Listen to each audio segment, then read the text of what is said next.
Welcome back to another episode of Rock Boys Football, continuing with our summer scouting series as we take a look at the TCU Horned Frogs, the Cinderella team from the 2022 season. And you take a look at a lot of the national media and how this team is getting projected in 2023. What, you lose 8 NFL draft picks, another 3 to NFL teams as undrafted free agents.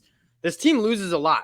But I think Sonny Dykes did a nice job in the transfer portal. They have a lot of talent still on this team and in this program. Excited to talk about how TCU can replicate the magical season in 2022 and make this a little bit more of a norm for this TCU program. Now, before we get into it again, just want to say thank you to you guys. The summer scouting series are always a blast because we get to talk shop with you guys in the comments section.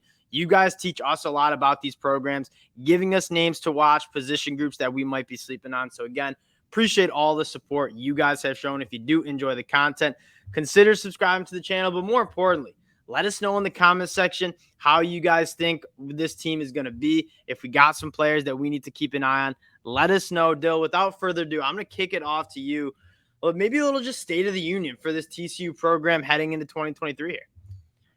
I mean, what's going to be hard for this program is to, again, put together that type of run they did last year and kind of do that again. And yes, it's hard because they were winning a lot of games that were really close, that were very much up in the air. Not a ton of blowouts, obviously, but there's something to that. It's like you got a coach in Sonny Dykes who, again, he keep guys calm. And one thing you might think of was Max Duggan a big part of that? Because Max Duggan, maybe not the most talented player in the world, but he was a gamer. He was very much at the forefront of making those type of plays that they needed to make in big moments. So TCU, again, they lose a lot of talent. I think if you were just to look at the talent going into the 22 season, you weren't projecting them as being at the top of the Big 12, and they were 20-1 to win a Big 12 championship.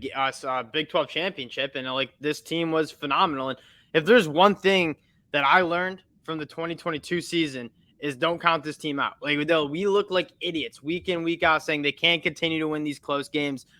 This is a winning program. They have that gene to win those close games. So from what I've learned is you don't count this. Frankly, it's been that way for a while. Even under Patterson, it's not wildly talented teams, and they'd go and consistently be one of the better teams in the conference. And you look what Sonny Dykes did; he took that offense to a new level, and that's the change they had to make. I think as they kind of fight to take over some more prime position in the Big 12, but he still got that Gary Patterson culture. I think Sonny Dykes was the right move. Crank that offense up, and again, it's now let's see what they can do. And I think one other element about the Sonny Dykes hires, I do think he'll be a better recruiter. I think there will be more talent in this program moving forward, because if you're a big-time playmaker on the offensive side of the ball specifically, that Sonny Dykes offense is an offense you want to go play in.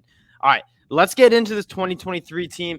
New quarterback, you mentioned Max Duggan, and I will not say a bad thing about Max Duggan. He represents everything we love about college football. As a gamer, as a dude that just, had heart surgery, lost his job, came back, won the starting job, was a Heisman Trophy runner-up. You love Max Duggan.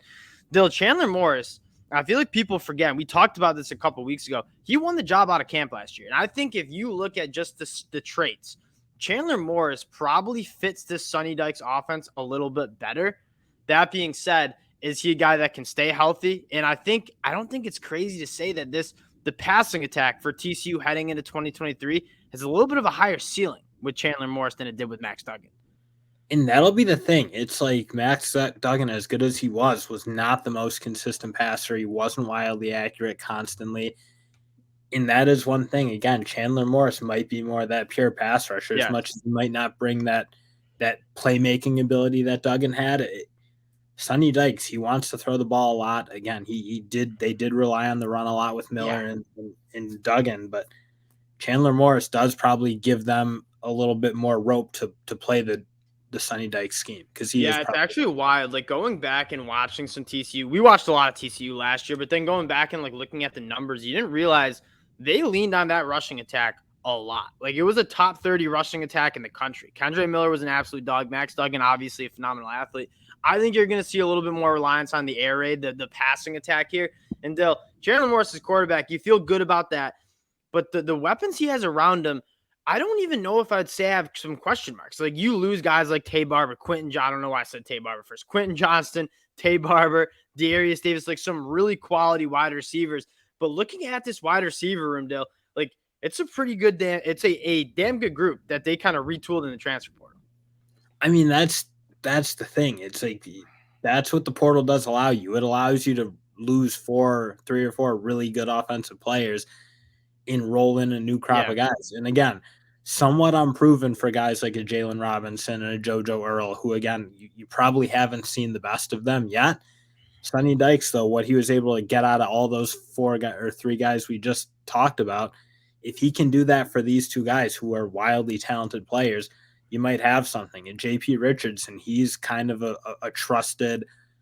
Again, the TCU fans were pissed at me for not shouting out JP Richardson. And I'll say hand up, like, sleeping on him. You go back and watch him at Oklahoma State, very good wide receiver in a Oklahoma State offense that struggled mightily. And then you watch him in the spring game. Like, this dude looks like he might be the wide receiver 1 for that offense. So shout out to TCU fans for letting me know in our transfer portal video. JP Richardson is that dude. But you're probably tired of hearing me say this, but when I look at a pass catching group, I like to see guys who can do a little bit of different things. And that's exactly what you get with this TCU group, right? You have Savion Williams, who, I mean, kind of like a tight end that you split out wide, like massive, massive size. Probably not the speed that Quentin Johnston had, but certainly the size and the ball skills that Quentin Johnston had. And you have a guy like JP Richardson, who's probably more of a complete wide receiver. And then guys like JoJo Earl and Jalen Robinson coming from Ole Miss, who are just guys that, Sonny Dykes is going to get the football in space to his playmakers. JoJo Earl and Jalen Robinson are 2 guys that you certainly want them to get the football in space and let them go be playmakers. Yeah, and that's the thing. If they can get that out of those 2 guys, especially, because again, you know what you have with JP Richardson, you kind of know what you have with Savion. But if you can take what the talent of Earl and Robinson and replicate the last year's magic, that'll be dangerous, especially with a Chandler Morris led offense that I do think will be a little more capable of distributing the football more consistently. Yeah, I don't think it'll, like, Quinn Johnson was the guy. I think this group will be a little bit more of a committee. 2 other guys, I got to shout out. Dylan Wright coming over from Minnesota, like, super talented, former top 100 high school recruit who's from the state of Texas. And Sonny Dykes gets the best out of his wide receivers. That dude is super talented. And then the true freshman Cordell Russell, who is one of the highest recruits that TCU has brought in. As a true freshman, I mean, 6'2", 200-plus pounds. He's a guy that I think could make some plays as well early for TCU. It's a plethora of playmakers that Chandler Morris is going to be able to distribute the ball to. And then the run game, Dale. You bring in the former 5-star Trey Sanders from Alabama. Amani Bailey's solid. I think probably you're going to see a little bit of a committee there to try to replace the Kendre Miller rushing attack. And then, Dale, I want to hear your takes on this offensive line, retooling, losing some guys that were some big-time names like Steve Avila. I mean, this is going to be the unit I think will have to prove themselves in the season. Yeah. Because if you're asking me now, I do have my questions. I didn't think the tackle play was incredible from Coleman and Coker last year. They played a fair amount. You lose the interior, which was really, really good. Now you do add a guy in Tommy Brockmeyer from Alabama, super talented. Didn't really get to see him at Bama, but again, give some competition in that tackle room if they can get that position group sealed up a little better, and then adding Patrick Willis. But at the end of the day, we're just going to need to see it because you really don't know what you're going to have with this offensive line losing what they lost. Yeah, now I like looking at that TCU offensive line. I'm not like, I don't know if it's a group that like TCU needs to have a dominant offensive line for that offense to run. Like, they get the ball out pretty quickly. It's not like you're asking Chandler Morris to sit in the pocket. They like to move pockets out. So I'm not saying you don't need to have a good offense line for TCU, but it's certainly not an offense like Michigan where it's like this offense won't work if the offensive line isn't dominant. This offense, I mean, I still project it to be a top 25 group as long as Sonny Dykes is still running that offense. Now, Dill, if this team wants to replicate what they did in 2022, I think this defense is going to need to take some steps. Let's start up front with one of my favorite players in the whole entire country. You lose some good players up front. Dylan Horton, one of my favorite guys in college football last year. Dill, Dominic Williams is an absolute. You look at that Michigan game, he was a huge problem. It's like, why can't Michigan run the ball? They're playing 3 down linemen, yada yada. You got a nose guard who sits in there and it's just a handful every play. Yeah.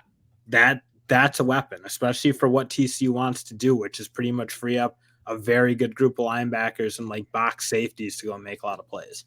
Yeah, and this Joe, I'm kind of optimistic about what this group looks like in on the second year of Joe Gillespie. Like the 3-3-5 is, I like it, and I remember looking back at that Michigan TCU game and saying Michigan's just gonna be able to run the football and like dominate these guys. Having a nose tackle like Dominic Williams, who you mentioned, who can just two gap take on blockers and then let those linebackers cook, is going to be massive. And Dill, this is a really good. I mean, you lose D Winters, but this linebacker unit is very, very good. Johnny Hodges is a prototypical linebacker that goes sideline to sideline, makes plays. Jamoy Hodge, just as good. I know you might be giving up some size up front, but having all that speed that TCU had on defense last year and that they'll have in 2023 with that 3-3-5, I think helps in a big way.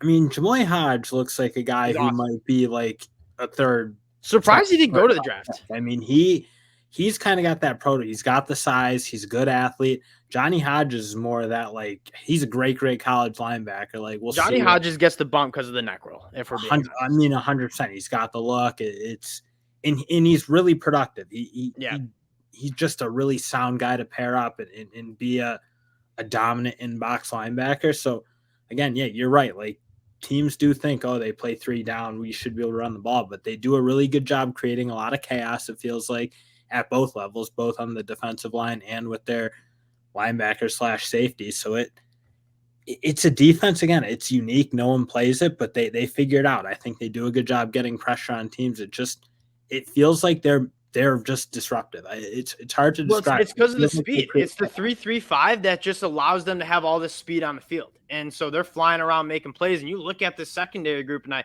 know you lose Hodges Tomlinson, who was phenomenal for TCU. This is one of the better secondary groups in the Big 12, I think. I mean, Josh Noon, very, very solid. You get Avery Helm coming over from Florida, another guy that people were pissed about that we kind of left out of our transfer portal recap. He's a baller. I think Bud Clark in that nickel position is very good. Mark Perry at the safety spot. You lose Hodges Tomlinson, that hurts. But there's a lot of guys who played some very quality football for TCU in the secondary coming back in 2023. No, in this unit, I think this secondary is going to be really good. Again, you got to make a little bit about the Hodges Tomlinson. It is what it is, but like, you're returning most of the group, and they're really good. They all tackle really well. They don't make a ton of mistakes. I think they're gonna have a really good defense in general. Just like, again, it's returning a fair amount of guys off the defense that I thought got better and better as the year went on. Yeah, and that's an interesting note, because like, you look at the numbers, the aggregate numbers, and it's like, okay, this defense wasn't great numbers wise, but when you play opposite an offense that puts up a lot of points, that goes fast, it just puts some strain on the defense. And there's a reason why Iowa, Minnesota have the number 1 defensive stats in the country, because their teams play like 12 drives, 6 minutes of game time, and like kick a field goal. And so TCU's defense on the stat sheet was not necessarily indicative of how good of a unit I do think this TCU team was last year and how good it can be in 2023. But look at like the back half of the year, it got better. Like, you saw what they did against Texas. You see what they did against Kansas State in the championship game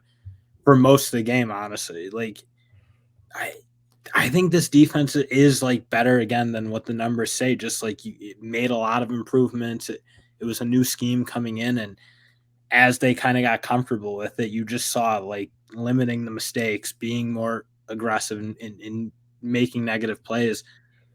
I'm excited for this unit. I think negative plays, you mentioned it, and this will be the last thing I'll say about this defense is the negative plays was something that TCU excelled in. Like, they created a lot of negative plays, and they put the offenses in a lot of spots where they needed to push the ball down the field in 3rd and long, and that's when some turnovers started to happen. I'm a fan of Joe Gillespie and what he did with this defense. Still, we got to look at this schedule, though. I love this schedule. It gets hard in the back half, but I don't think it's crazy. Like, Colorado, as much fire me up for that game. That game's going to be phenomenal. TCU should win that game. I mean, Colorado, as much as like it's going to be a different program, I don't see them beating TCU. I think they roll Nichols on the road at Houston. That should be a win. This Houston team also has to replace a lot. SMU win at home. West Virginia win at home. Go on the road at Iowa State and BYU. I don't think it's crazy to go in Saturday, October 21st, with this TCU team being undefeated. No, it really isn't. I mean, I don't think any of those teams in those first games up till Kansas State they're going to be at least 3-4 point favorites overall on that worst. Yeah, and that's the tricky part about the Big 12 is there's a lot of just quality teams in the Big 12. You got to play good football every Saturday to win games in the Big 12. But they'll 7-0, and then the schedule gets really hard. Back half is vicious. It's brutal, and that's why I think it's important for TCU to notch wins early, be 7-0. You'll be a top 10 team, arguably in the country on the AP poll, heading on the road to Kansas State, on the road at Texas Tech and Lubbock. That's hard. Then you get Texas at home, Baylor at home, and then go on the road to Norman. If this team can just go 7-0 and kind of continue the momentum that they had coming out of the 2022 season, I think you're going to see a more confident team. And this is a team that I don't know if I'm picking them to make the Big 12 championship game with teams like Texas and Oklahoma and how good those teams look, and even Kansas State. They're certainly right up there, though. Yeah, I mean, again, the Big 12's hard because you're right. Like, there's probably 4 or 5 teams who Kansas State, Texas, Oklahoma, Baylor. Like, there's a lot of TCU, obviously, we're talking about. Like, there's a lot of teams that are really close in terms of what they're doing and how competitive these games. I do think Oklahoma will be better. I think Baylor might be a little better than they were last year. So it's going to be a wildly competitive league, but that's not to say like TCU is right in the close games. Is there a team that you trust more than TCU right now? In a close one-score game in the fourth quarter, I don't know if there's a team I trust in the Big 12 more than TCU to win those games. I think you're going to see a lot of fun games. The only one they lost was that Kansas State game, which like I put a huge asterisk on because I thought Duggan was in or someone was in. Like those touchdowns, wasn't Duggan, it was Kendra Miller, but like somebody scored. They should have won that game. Inexcusable to not have Duggan run it, but whatever. That'll do it for the fellas on this TCU recap. Again, this is a team that is going to be on my monitors a lot. Like TCU is a fun program. I think Sonny Dykes has this train going clearly in the right direction. Appreciate you guys checking the fellas out again. If you do enjoy the content, consider subscribing to the channel, and we'll talk to y'all later. Peace.